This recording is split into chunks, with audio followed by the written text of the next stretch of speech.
Bon, je tente un truc? Ouais, vas-y, tente une intro. Ouais, je tente une intro. Peut-être même bien que tente une intro, c'est l'intro en fait, on sait pas. On sait pas. C'est pas ce qui va être On décidé. sait pas. Tu vois, peut-être qu'on est déjà en train Peut-être que ça, c'est d'introduire. l'intro. Hey, tu vois, c'est original. Ouais. J'adore.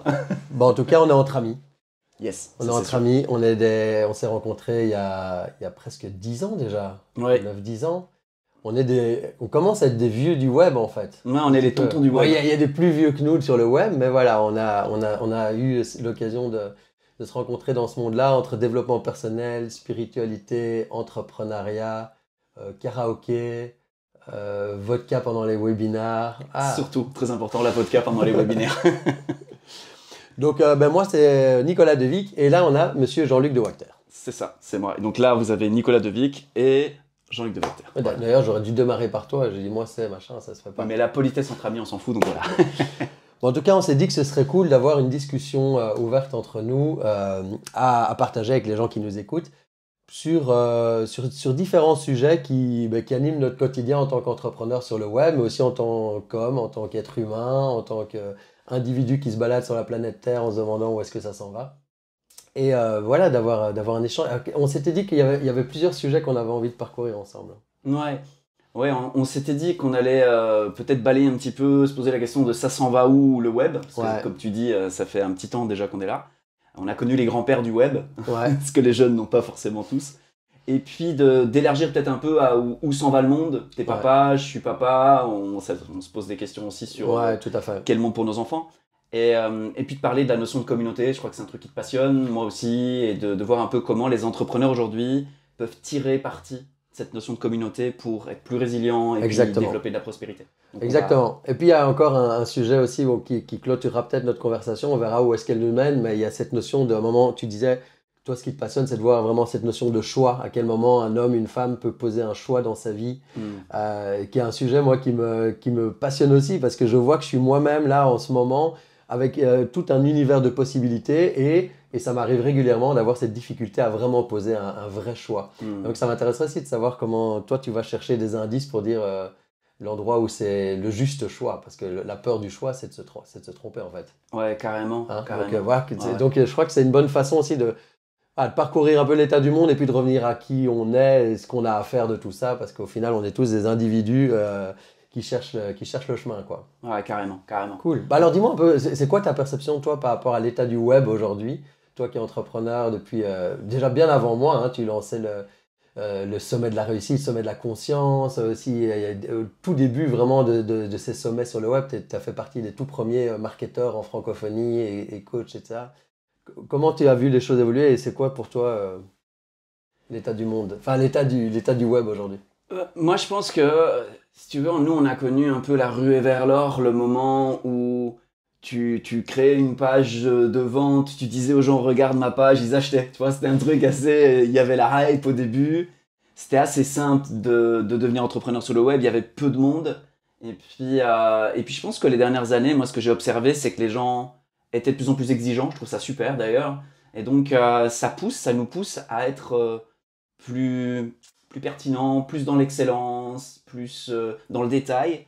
Donc pour moi, le web, il va juste, comme tout marché qui se sophistique, vers quelque chose qui va écrémer et qui va garder les gens les plus pros, les plus engagés, les plus dévoués et élaguer un peu les gens qui sont juste là pour faire de l'argent rapidement, facilement et au détriment de leurs clients. Donc d'un côté, il y a une hausse de l'éthique et des attentes, ce qui rend les choses parfois plus compliquées. Mais de l'autre côté, je trouve que ça assainit le marché, donc moi je vois ça plutôt d'un bon oeil. Ouais. Ok. Je sais pas comment tu vois ça, toi, mais... moi là, je suis plutôt dans un état. J'observe que c'est plus compliqué qu'avant. Quand je dis plus compliqué, je te rejoins sur le fait que, ben voilà, il y a une époque où c'était plus simple d'être visible. On pouvait assez facilement lancer une campagne de publicité. Je me rappelle aussi, pour parler très concrètement, là, je suis en train de faire tourner une publicité sur Facebook. Les gens qui s'inscrivent à ce que je propose me coûtent environ 8 € par personne. Et pour le même type de proposition, il y a 3-4 ans, c'était plutôt 70 centimes, 1 euro. Et donc, il y a vraiment un gros décalage. Alors après, pour sans doute que je n'utilise pas toutes les bonnes pratiques du moment, etc., et qu'il y a moyen d'améliorer. Mais donc, je vois que la publicité coûte plus cher, qu'effectivement, le niveau d'exigence a fortement augmenté par rapport... Et je le vois moi en tant qu'utilisateur. Je suis sur le web, il y a des trucs, je dis, ouais, c'est pro, ça a l'air bien. D'autres trucs, j'ai encore un coach qui me vend sa salade, quoi. J'observe, moi, en tant que consommateur, que j'ai le même réflexe. J'observe aussi que j'ai plus de difficultés à m'engager, moi, en tant qu'utilisateur, à m'inscrire, par exemple, à un webinar et à y participer. Ouais. Et je râle sur le fait que les gens viennent pas à mes webinars, tu vois. Carrément. En me disant, mais enfin, ils se sont inscrits, pourquoi ils viennent pas? Et en même temps, on est tous tellement occupés. Et alors, il y a un peu des autoroutes, j'ai l'impression, au niveau du marketing qui ont été créées. Typiquement, on parle de webinar, je vais m'inscrire, je vais recevoir 1, 2, 3 emails de rappel. Puis on va me dire qu'il y a un replay et puis on va me faire une offre. En gros, tout le monde a un peu ce truc-là en tête. Donc, on s'inscrit à quelque chose, on s'attend au processus commercial derrière, alors qu'avant, il y avait un effet de surprise. Et donc, la question que je me pose, moi, sur l'état du web, c'est comment est-ce qu'on peut ramener de la surprise? Comment est-ce qu'on peut ramener de l'innovation? Comment est-ce qu'on peut ramener de l'humain? Comment est-ce qu'on peut reconnecter avec les gens autrement? Et nous, c'est ce qu'on est en train de vouloir faire avec Sandrine, avec la notion de communauté, mais de ramener des gens autour d'un feu qui parlent et qui sont contents de se voir, quoi. Ouais, carrément. Et le web a cette magie-là. Zoom a apporté encore plus ce truc de technologie, parce que quand on y pense, c'est quand même démentiel, hein, d'avoir 200, 300 personnes, tous en direct, qui bougent sans que ça lag, qui peuvent parler quand ils veulent. Enfin, technologiquement, on peut aujourd'hui se rassembler dans le monde entier sur un espace Zoom, mais comment est-ce qu'on peut garder du lien humain réel? Comment est-ce que les gens ne voient pas ça juste comme un processus commercial? Donc, voilà, c'est quelque chose qui me questionne, quoi. Je cherche vraiment à remettre de la magie dans le web, comme j'ai ressenti cette magie il y a 5 ans. Et vraiment de la relation humaine. Mais je te rejoins complètement. Ouais. Je pense qu'il y a vraiment plusieurs choses. On a besoin encore plus qu'avant de connexion. Ouais. Donc ça, je pense que sur la trajectoire sur laquelle tu te trouves, moi, je regarde ça de loin et je me dis, mais oui, il a compris. Et pour moi, c'est vraiment la bonne autoroute. C'est de recréer de la connexion. Après, je pense qu'avant, on pouvait se contenter d'être soit original, soit ultra pro. Et je pense qu'aujourd'hui, on a besoin de vraiment combiner les deux. C'est-à-dire qu'être juste ultra pro, les gens font ouais, bon, ça m'anime pas vraiment. Mais d'être uniquement original et puis on sent que les bouts de ficelle, on sent que c'est pas robuste, ça marche plus non plus. Parce qu'aujourd'hui, même les gens les plus originaux qui ont des propositions ultra originales, ils ont aussi une belle image, un bon branding. Ouais. Donc je crois qu'il y a vraiment, c'est ça la sophistication du marché, c'est vraiment les deux ensemble. Plus la petite connexion humaine par-dessus qui amène la magie. Et quand tu parles de sophistication, il y a toujours l'ombre et la lumière, hein, qui se convergent. Et c'est vrai que il y a beaucoup de gens qui sont de plus en plus professionnels sur le web, dans la qualité des images, dans la qualité des vidéos qui sont faites, dans la beauté des pages web, voilà, tout ça. Et puis il y a aussi, parce que je suis... par exemple, dans le monde des crypto-monnaies, que je suis un peu sur YouTube, je vois à quel point les scammers, donc les arnaqueurs, sont devenus hyper pro et à quel point des gens peuvent monter des faux sites web en quelques jours pour te faire croire que c'est un vrai truc, du phishing. Et donc, on est un peu dans ce monde, le web d'aujourd'hui, c'est du professionnalisme à la fois dans le monde de la lumière, de ce qu'il y a de beau, mais aussi dans ce qu'il y a de plus dark et dans les techniques de persuasion abusive, dans le harcèlement. Et donc, je vois aussi à quel point, et on voit dans nos clients, les gens sont parfois écœurés aussi de ce matraquage d'informations sur les réseaux sociaux, de propositions qui paraissent être des fausses promesses. Et donc, il y a ce climat d'arnaque en fait, qui plane aussi sur le web. Et donc, je crois qu'il faut être attentif en tant que leader de communauté, en tant qu'entrepreneur sur le web, comment est-ce qu'on reste dans de l'authenticité, dans des promesses qu'on peut tenir, offrir de la valeur, évidemment qu'on le fait, mais les gens, ils sont noyés dans un monde de possibilités, mais aussi de dangers, quoi. Ouais, de dangers, d'illusions. Et je pense que tu as raison, avec les deepfakes, il y a énormément de choses à l'avenir qui vont être... Il faudra distinguer le vrai du faux. Et je pense qu'on va avoir deux écoles, mais je pense que les deux sont complémentaires. On va avoir l'école justement de ce que la blockchain va amener en termes d'authentification. Ouais. Mais aussi, et en termes d'e-réputation, je pense qu'on va avoir de l'e-réputation sur la blockchain a priori. Mais aussi, de l'autre côté, à un moment donné, revenir à une forme d'intuition, une forme de... tu vois, il y a des scams, il y a des arnaques, en fait, que tu peux ressentir, détecter si tu es un peu attentif à des signaux faibles et que tu restes en relation, en connexion avec toi. Ouais. Donc, je pense que les deux vont être intéressants et développer son intuition, c'est aussi une bonne chose à mon avis. Tout à fait. Et je crois qu'en tant qu'entrepreneur sur le web, du côté de la lumière, a priori c'est ces gens-là qu'on parle et c'est ce que nous on veut être. Enfin, oui, si toi tu veux faire de l'ombre, va-t'en tout de suite. Parce qu'on va carrément révéler des secrets importants et très puissants par la suite, mais on ne veut pas qu'ils tombent dans de mauvaises mains. Exactement. Donc du côté de Dark Vador, faites attention. Et puis il y a ce côté, voilà, d'être attentif à être dans l'authenticité, d'utiliser toutes ces techniques à bon escient et remettre de l'humain, remettre de la connexion. Je pense que c'est vraiment et de la pertinence. Mais ça a toujours été le cas, mais je crois qu'on pouvait plus facilement dire des conneries et être vu il y a 5 ans. Aujourd'hui, t'es vite mis de côté, quoi. Ouais, d'accord, carrément. Il y a pas mal d'études qui vont dans le sens de dire, en termes de prospection sur le futur, là où ça s'en va économiquement, c'est dans de l'ultra-techno et dans de l'ultra-lien. Et qu'en fait, ce sont les deux espaces en fait, dans lesquels l'humain va avoir le plus de besoins dans les années à venir. Ouais. Et ça peut être intéressant Enfin, moi, c'est une grille que j'analyse et je me dis, ok, construis ton business. Moi, l'ultra-techno, c'est pas mon truc. Donc, du coup, je me suis dit, ok, ultra-lien. Je te rejoins un peu sur la logique que toi, tu pars vraiment sur leader de communauté. Et je trouve ça très, très pertinent. Moi, je pars sur une dimension du lien depuis un autre espace, mais vraiment, c'est le lien humain qui... Ouais, tout à fait. Ben, en fait, c'est ancestral, c'est intemporel, c'est universel. Le lien humain, c'est se retrouver autour d'un... Enfin, c'est ce qu'on vit maintenant, de se retrouver entre amis, d'avoir une discussion. C'est se retrouver autour d'un feu avec des guitares. C'est de boire un coup pour ceux qui aiment ça. C'est tout ce qui fait qu'on est... En fait, quand on est bien dans sa vie, c'est qu'on passe du bon temps avec des chouettes gens. Avec de la paix intérieure, évidemment, parce que sinon, on est juste dans nos préoccupations mentales. Mais enfin, voilà. Et donc, ramener ça dans le business du web, probablement que c'est une des clés, quoi. Ouais. Et puis, traverser l'écran, tu vois, là, on est en train de parler entre nous. Et on a une conversation entre potes, mais en même temps, il y a des gens qui sont en train d'écouter ça. Et au rythme des mots qu'on prononce et des idées qu'on partage, eux aussi, ils sont en lien avec nous. Tu vois, il y a un truc, même si c'est de la techno, c'est quand même des personnes. Enfin, moi, quand je regarde une vidéo YouTube de quelqu'un, t'es un peu avec lui, quoi. J'ai parfois des idées, parfois, je sais pas, ça m'ouvre des portes, ça me donne des autorisations. Parfois, juste de l'écouter parler sur des sujets qui ont rien à voir, je me dis, mais waouh, cette personne, elle s'autorise à penser comme ça. Cette personne, elle s'autorise à regarder les choses sous cet axe. Ouais, moi, je pourrais aussi peut-être utiliser ça dans un autre domaine. Et ça fait on communique les uns avec les autres. Et je sais que toi, tu es un grand fan aussi du mot tissage. Hein, tu as créé d'ailleurs un moment le programme des tisseurs, etc. Donc, effectivement, c'est comment est-ce qu'on tisse avec des partenaires, avec des gens qui sont à un moment une autre. Moi, j'aime bien aussi faire la différence entre audience et communauté. Hein. Enfin, ça paraît évident quand on le dit, mais n'empêche que beaucoup de gens se disent, moi, j'ai une communauté en ligne. T'as une audience, t'envoies des mails à des gens qui lisent tes mails parfois, t'as des gens sur les réseaux sociaux qui te lisent parfois, mais les gens entre eux, ils se connaissent pas. Et donc j'adore dans cette notion de tisser, c'est de tisser une toile, tisser une communauté, tisser un réseau, c'est qu'en moment, moi je crée un lien avec toi qui m'écoute, et en même temps, et du coup, peut-être que tu me connais moi et que du coup tu découvres Jean-Luc, et du coup, hop, il y a un nouveau lien qui se crée. Peut-être que tu connaissais Jean-Luc et pas moi, et que du coup, on se connaît. Et puis il y a des gens, la force d'une communauté, c'est que surtout quand les gens dans l'audience vivent des choses entre eux. Ouais. C'est ça que moi je trouve ça génial d'avoir d'autres outils aussi. On parlait de technologie, mais il y a des plateformes technologiques qui permettent de connecter les gens entre eux. C'est ce qui se passe sur les réseaux sociaux, mais où on est un peu esclave des algorithmes. Et c'est Facebook, Meta et tout qui décident qui va lire quoi. Alors qu'il y a des plateformes un peu en dehors des réseaux sociaux où on peut tisser des liens, se rencontrer, connecter, envoyer un petit message privé.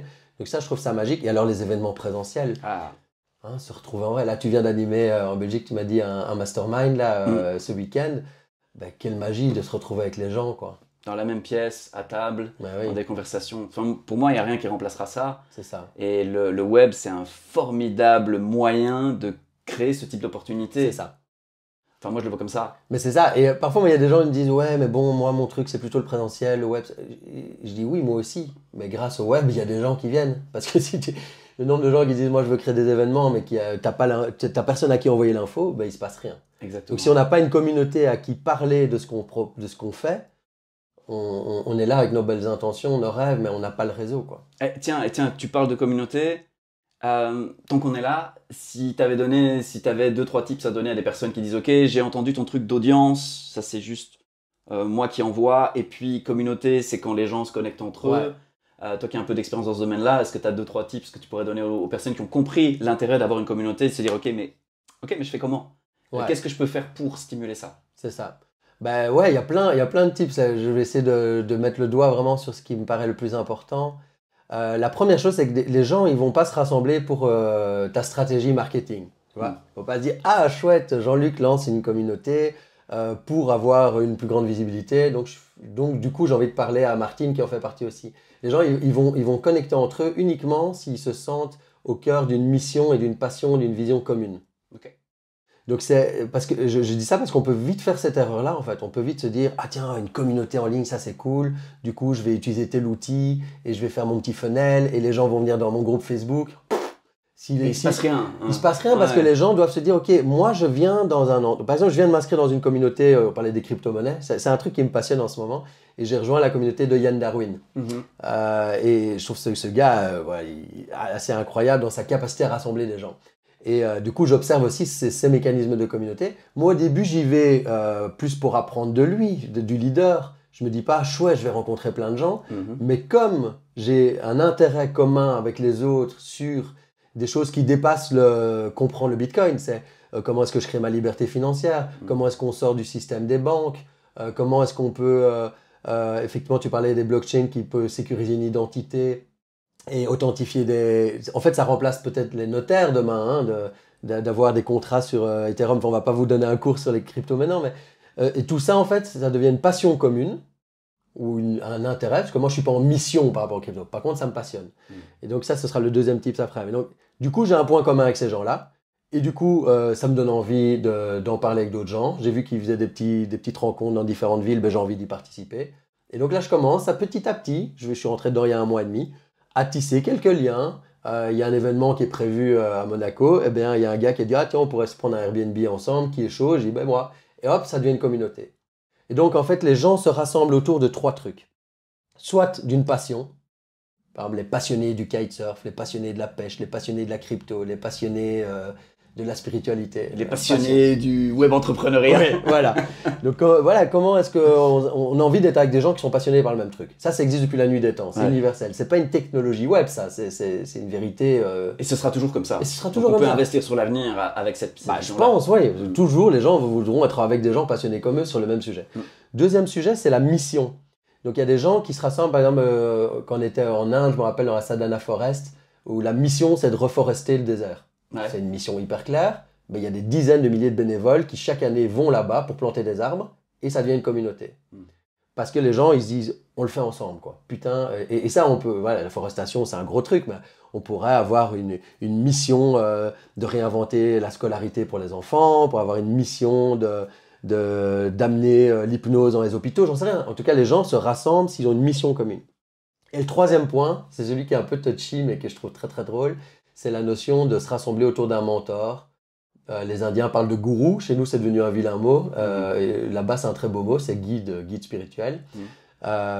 Et il y a plein de personnalités avec qui on a envie d'être, sans que ce soit d'office autour d'un sujet très précis. Ouais. Donc là, le leader, il va avoir une posture plutôt de mentor, de sage, de guide.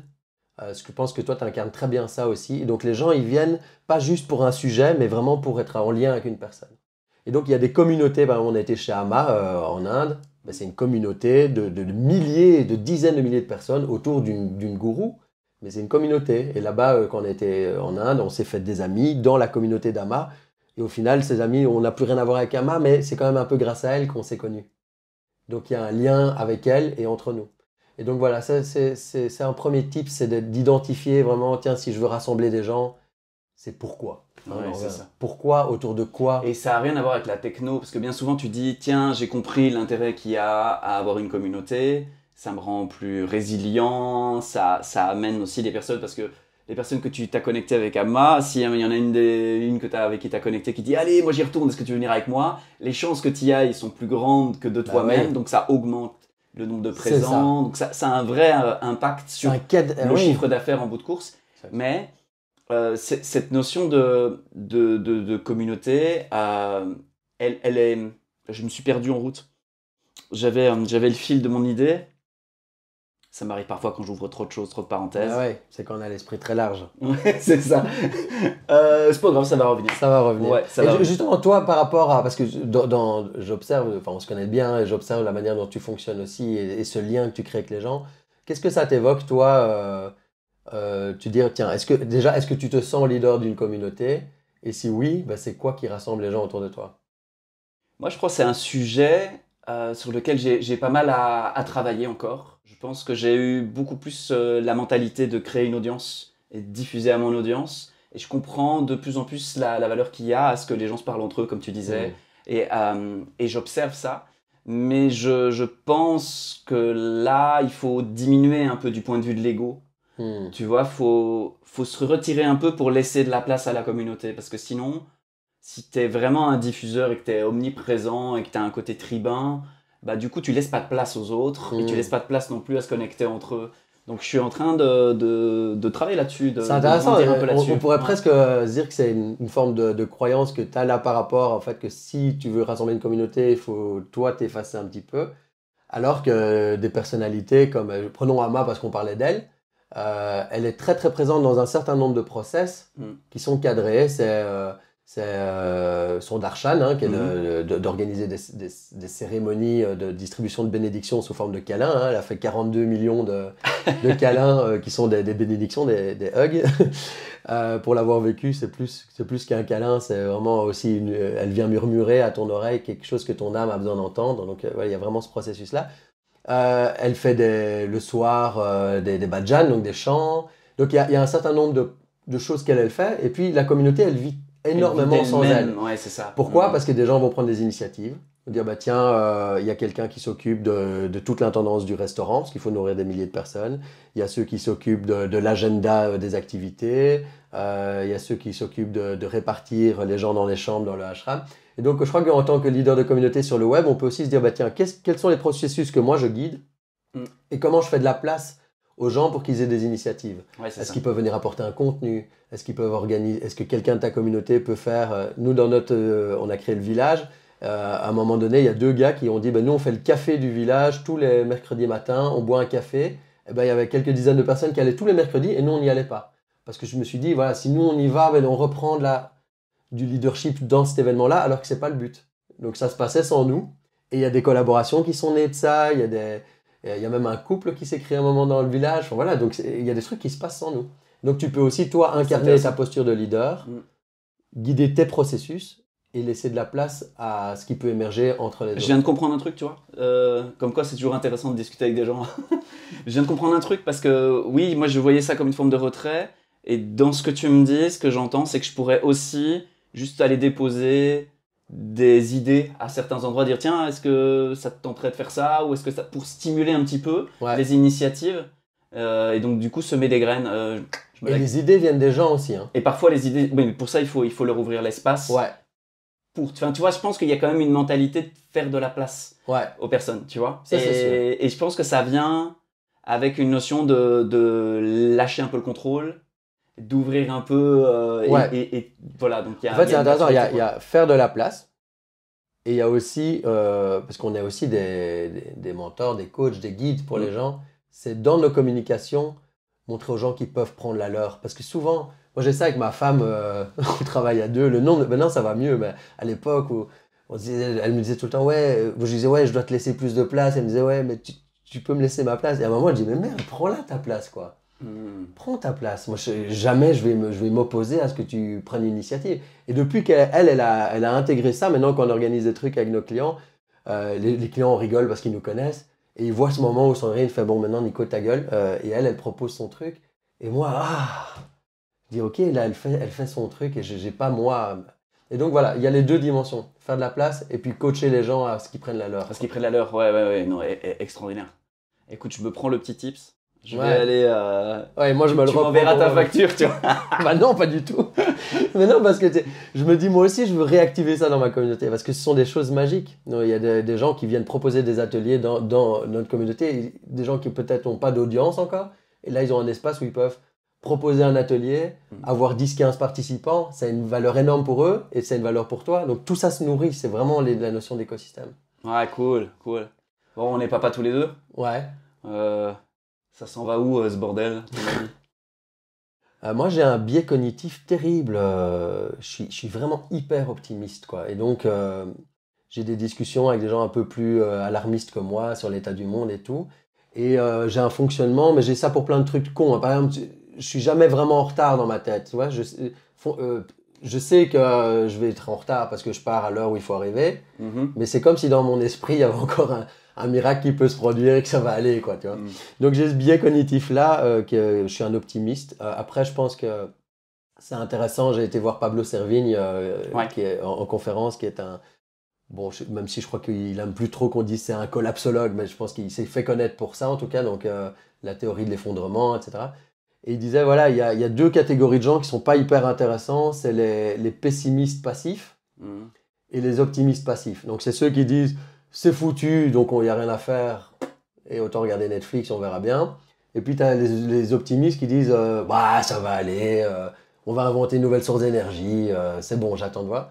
Par contre, il y a deux catégories qu'il lui trouve intéressantes, c'est les pessimistes actifs, donc c'est qui disent, bon, on a un vrai problème, ça pue, mais il y a ça à faire et on va essayer. Et puis il y a les optimistes actifs aussi qui disent, moi je crois que ça va aller, et on va faire ça, et ça vaut le coup d'entreprendre. Et voilà, moi je suis un peu dans cette catégorie-là, je pense. Donc l'état du monde, moi je crois que... En tout cas, j'aime voir que mes enfants sont dans la conscience que ça part en couille et que ça peut vraiment péter. Et en même temps, ça leur donne une force d'être dans l'instant présent et de se dire, voilà, il faut trouver des solutions. Je vois mes gamins, ils sont à fond dans la vie. Bon, et j'ai pas l'impression qu'ils sont en mode, ah, de toute façon, ça ne sert à rien. Et je crois que le monde de demain est bourré d'opportunités de réinventer les choses, en fait.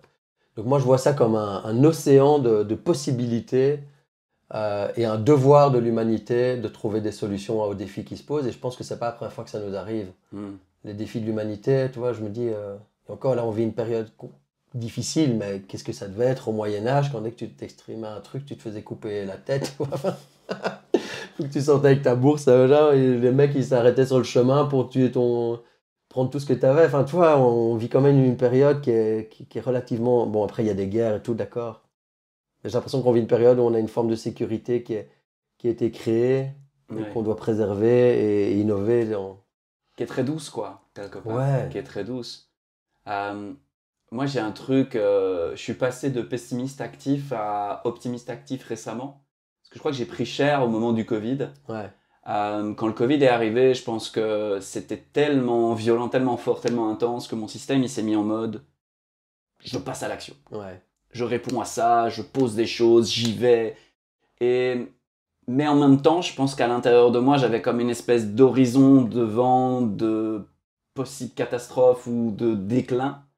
Et je me suis rendu compte récemment en fait que ça avait vraiment un impact sur ma psychologie et qu'en fait je n'arrivais plus à projeter un futur réjouissant, optimisant, enthousiasmant.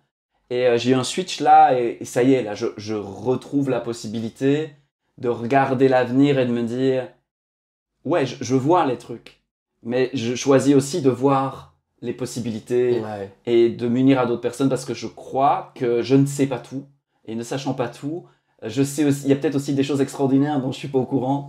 Et donc du coup j'ai envie d'avoir tout le tableau et surtout de mettre mon énergie dans la direction d'un futur désirable, à la fois pour mes filles mais même aussi pour moi. Je pense qu'avant j'étais beaucoup dans le ouais, je veux pour mes filles, je veux... Et là je me dis ouais, mais attends, t'as encore en principe quelques années devant toi, tu peux aussi le faire pour que ta vie ait du sens, pour que ta vie soit pleine de quelque chose. Oui, surtout maintenant les choses vont se passer de plus en plus vite. Donc on est très très concernés. C'est pas juste pour les générations futures, c'est là maintenant, qu'est-ce qui se passe dans 15 ans en fait. Hein. Ouais. Le Covid, boum, ça a changé la face du monde. L'apparition et l'accélération de tout ce qui est crypto, comme tu dis, ou de la blockchain, ça c'est... Et de l'intelligence artificielle qui est arrivée récemment, tu dis waouh. Il y a un peu tous ces trucs, hein, l'intelligence artificielle, il y a une dimension waouh, qu'est-ce que ça ouvre comme nouvelle possibilité. D'ailleurs, il y a une bulle même au niveau investissement, dans le monde des cryptos, mais aussi de la bourse traditionnelle. Là, tout est en train de s'envoler comme si tout allait bien. Et puis, il y a l'autre face de la même médaille qui est en mode, ouais, mais en fait, c'est peut-être des emplois en moins, c'est tout ce que ça, les deepfakes, t'en parlais, donc toutes les arnaques qui vont naître de l'intelligence artificielle, la prise de contrôle sur des processus de décision par des choses qui sont pas humaines. Enfin, et c'est fou comme l'ombre et la lumière s'amplifient comme ça, je trouve, en ce moment. Et on se demande un peu où ça part. Moi, tu vois, je suis assez pessi-optimiste. Je vais dire comme ça, tu vois, à court terme. Par contre, je suis ultra optimiste à long terme. Je sais pas, c'est si optimiste, voilà, c'est un nouveau mot.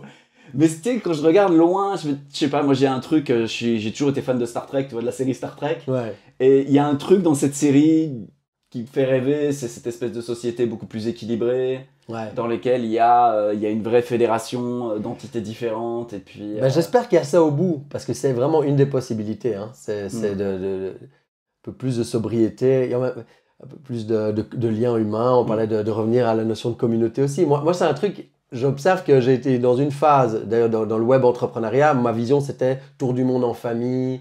On l'a fait, hein, enfin, pas le tour on a fait le tour du bout du monde en fait, hein, l'Asie et l'Australie. Et on a fait cette notion de vendre notre appartement pour être 100% libre, de plus être propriétaire, de vivre avec le flux tel qu'il est, etc. Et avec ce qui est en train de se passer, moi je sens que je suis quand même dans une énergie de me dire tiens, j'ai besoin de me réancrer. Donc ici on a acheté une maison, on a construit des trucs, on a mis une cuve de je sais pas, 15 000 litres d'eau de pluie, comme ça, ouais, il y a de la flotte, a priori on mourra pas de soif en 2-3 mois. Donc il y a quand même ça qui est là.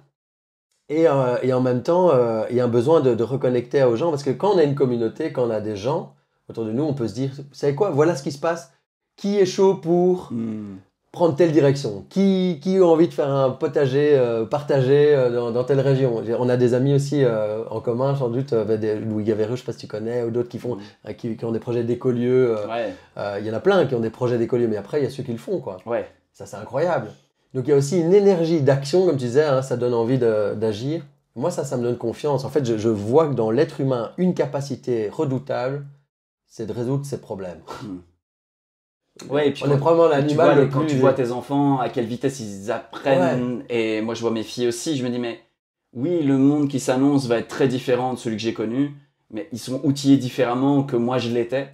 Donc quelque part, ils vont amener une nouvelle vague, ils vont amener, moi je vois mes neveux et nièces, tu vois, ils sont très concernés par des thématiques sociétales importantes, et puis mon neveu, lui, il fait de la recherche dans le domaine de tout ce qui est écologique, il est vegan, enfin il est très impliqué dans un certain nombre de choses qui pour moi sont pas de ma génération, c'est pas fou, tout à fait, mais eux ils sont à fond dedans et ils apportent leur énergie, donc ouais, je suis assez intéressé de voir comment ça va évoluer, quoi. Ah ben oui, oui, moi aussi.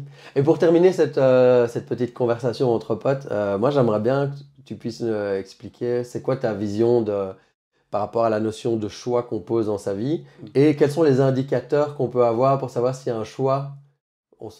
A priori, un choix, on se dit, ben, tiens, on ne veut pas lâcher la proie pour l'ombre. On se dit, ben, choisir, c'est renoncer. Il y a quand même pas mal de trucs autour de la notion de choix qui est assez inconfortable. Hein, et c'est la raison pour laquelle on procrastine souvent sur des trucs. Juste pour te donner un peu de contexte à la discussion, tu vois, par exemple, moi j'ai un gros projet en tête, enfin un gros projet, j'ai un projet qui me tient à cœur plutôt, qui est d'organiser un truc dans le monde du golf avec mon fils. Ouais. On a un nom, c'est Business Fairway, on a un concept, on voit un peu où ça s'en va. Mais alors j'ai du mal à vraiment poser un vrai choix, quoi. Je le sens, bon, même si là on a reçu les casquettes, j'ai le polo en dessous, je sens qu'il y a un truc qui est là. Mais alors ce vrai choix, c'est quoi toi ta définition du choix et comment est-ce que je peux avoir, comment les gens peuvent avoir un indicateur par rapport à être capable de poser un vrai choix, quoi. Moi je pense qu'un choix, tu vois, c'est quelque chose, c'est comme un ajustement de trajectoire.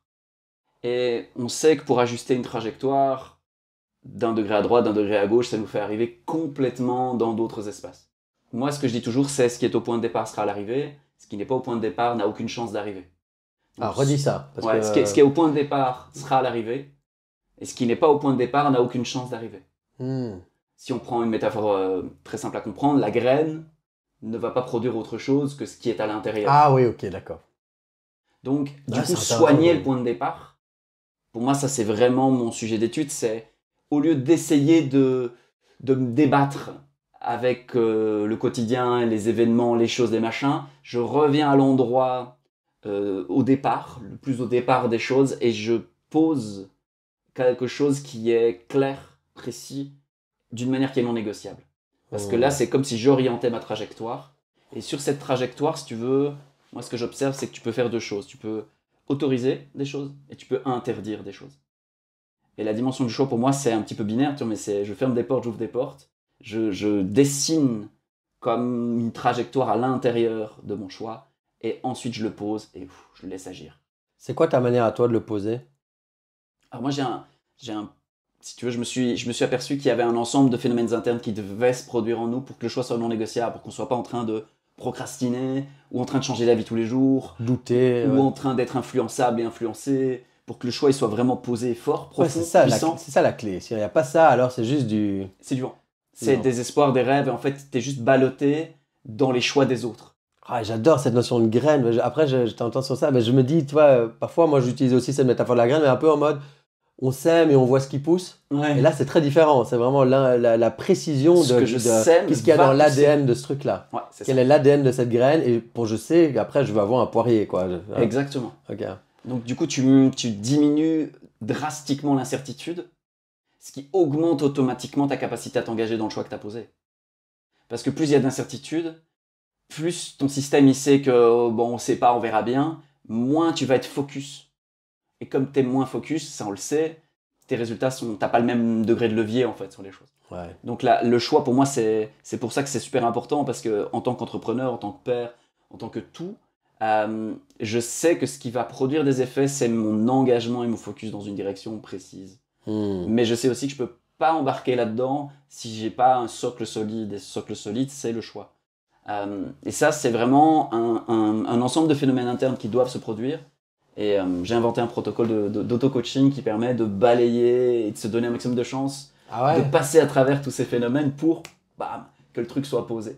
Et ça, c'est ma passion pour l'instant. Je travaille ça en profondeur. On est en train de recueillir de la data pour avoir, non pas une étude scientifique, mais au moins une étude statistique sur ce protocole pour voir, tiens, est-ce qu'il est aidant, à quel endroit il est aidant. Génial, très très bien. Et toi, à titre personnel, alors, donc je reviens à ma question, comment toi tu t'y prends pour vraiment poser et ancrer un choix? Je fais exactement ce que j'ai posé dans ce protocole. Alors aujourd'hui, je le fais parfois je prends des raccourcis. C'est comme toute chose, au début, tu apprends tes gammes et après, tu improvises, quoi. Donc moi, je pratique plus le protocole étape par étape comme je l'enseigne. Mais par contre, oui, ça va être... Est-ce qu'il y a tu n'es pas obligé de raconter tout le protocole, mais non, il y a 3 phénomènes sur les 7 qui sont intéressants à garder à l'esprit. La première chose, là où les gens se prennent les pieds dans le tapis le plus souvent, c'est s'avouer à quel point la chose qu'ils veulent choisir est précieuse pour eux. Parce que bien souvent, on ne prend pas la mesure d'à quel point c'est important pour nous, et ça, c'est vraiment notre carburant, en fait, pour poser le choix. De se dire, ok, je suis en train de vouloir choisir ça parce que ça m'appelle. À quel point c'est précieux pour moi. C'est vraiment déjà, juste revenir à ça ouvre déjà un espace. Et ça peut même venir ouvrir ou refermer un espace. En fait, c'est pas si important pour moi, où je suis en train de me raconter des conneries, quoi. Complètement. Parce qu'on est fort pour de se raconter des trucs, genre c'est ça que je veux, et en fait pas du tout. Ouais, tout à fait. Et ça, c'est vraiment fort parce que ça permet de s'aligner. Ça permet de voir, est-ce que l'idée que j'ai dans ma tête, est-ce qu'elle est aussi dans mon cœur, dans mes tripes, dans mon corps, ou bien est-ce qu'elle est juste dans ma tête? Et ça, c'est sûr que c'est un bon tamis déjà, cet aveu-là. Et puis après, il y a peut-être la deuxième, c'est la notion de consentement à ce qui inévitablement devra arriver pour. Choisir quelque chose, c'est aussi choisir le trajet pour y arriver. C'est aussi choisir les rencontres qui vont avoir lieu, les épreuves, peut-être les choses qui doivent disparaître pour que d'autres apparaissent. Donc il faudra peut-être faire des deuils de certaines choses. Il faudra peut-être partir avec je suis ok de faire le chemin, quoi. Ouais, c'est ça. Parce que tu peux pas avoir les résultats que tu n'as jamais eus en faisant les choses de la même manière. C'est ça. Donc il va falloir que... Il y a un coût. Il y a un coût. Il y a un coût d'engagement, il peut y avoir un coût de compréhension, un coût de changement. Et peut-être même un coup d'opportunité, qui est ce truc de... voilà, si moi je me concentre maintenant en disant je veux lancer ce truc business faire avec mon fils, c'est du temps, de l'énergie, de l'argent que je ne vais pas avoir pour d'autres choses qui peut-être rapporteraient plus, ou peut-être ceci, cela, quoi. Ouais, 100%. Ouais. Et là, c'est vraiment... c'est là où c'est difficile de faire ça. C'est là où c'est difficile de faire le choix. Et c'est là aussi où, du coup, moi ce que j'aime bien, c'est vraiment revenir à, non pas l'ensemble des opportunités, quelle est la bonne pour choisir la bonne, mais revenir à qu'est-ce que je veux dans quel domaine de ma vie aujourd'hui, qu'est-ce que je veux rendre non négociable, qu'est-ce que je veux qui s'arrête, qu'est-ce que je veux qui s'ouvre. Et quand on vient vraiment à soi, ça permet de bouger sa trajectoire et de marcher son chemin. Et là, au moins, quoi qu'il arrive en face, on sait qu'on a posé la bonne chose parce qu'on l'a posé depuis le bon endroit. Et ça, c'est cool parce que tu parlais tout à l'heure de prendre sa place. Quand tu prends ta place, il y a un phénomène extraordinaire, c'est que les autres sont obligés de prendre la leur. Mais oui. Et quand on ne prend pas sa place parce qu'on veut laisser sa place à l'autre, comme tu disais avec Sandrine, ou qu'on ne prend pas sa place parce qu'on a peur de trop prendre de place, à ce moment-là, on ne prend pas vraiment une place et l'autre ne peut pas vraiment prendre la sienne. Et Ouais. c'est ouf. Exact. Et ça se joue tellement, cette notion de leadership, de communauté dont on a parlé aussi, ce sont deux mots où on pourrait se dire, tiens, le leader, c'est très à propos de moi, et la communauté, c'est très à propos des autres. Hein, et j'avais une discussion avec David Venin, que ce que tu dis me fait penser à ça, hier, où il me disait, ben, Nico, c'est comme quand si tu veux emmener les gens dans un... imagine, tu as un groupe de potes sur le trottoir, et tout le monde a, ah, on fait quoi, on va où, on mange quoi. À un moment, tu te dis pas, bon les gars, là il y a un resto chinois, moi j'y vais. Donc soit tu essaies de les convaincre, on ferait pas un chinois, et alors là on va partir dans, ah oui, moi j'aime pas le chinois, c'est peut-être mieux un japonais. Ou alors tu dis, là-bas il y a un resto, moi j'y vais, et un peu qui même me suivent. Ça peut être un acte un peu égoïste, d'une certaine manière, mais en même temps, ça fédère. Parce que les gens qui disent, ah putain, lui il sait où il va manger là-bas, vous savez quoi, on y va aussi. Donc on suit le leader qui à ce moment-là prend une posture de leader, mais après la magie de la communauté elle reste parce que ça reste un groupe de potes qui va manger ensemble au resto. Et le gars, le leader, on s'en fout que c'est lui qui a amené au chinois, on sera tous à table à la même place, tu vois.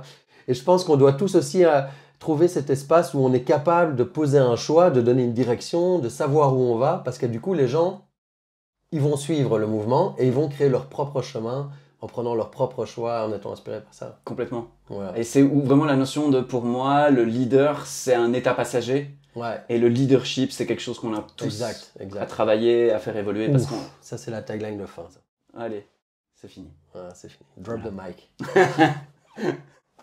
Merci Nico. En tout cas, c'est une cool conversation. On a parcouru pas mal de choses. Hein. L'état du web, l'état du monde, les communautés, l'importance de poser des choix et comment est-ce qu'en tant qu'être humain, on fait notre petit chemin dans tout ça. En tant qu'entrepreneur, si vous avez kiffé, partagez, likez, vous savez comment ça se passe. Et puis, s'il y a 10 000 likes, on en refait. Ouais, c'est ça. Voilà, 10 000 likes.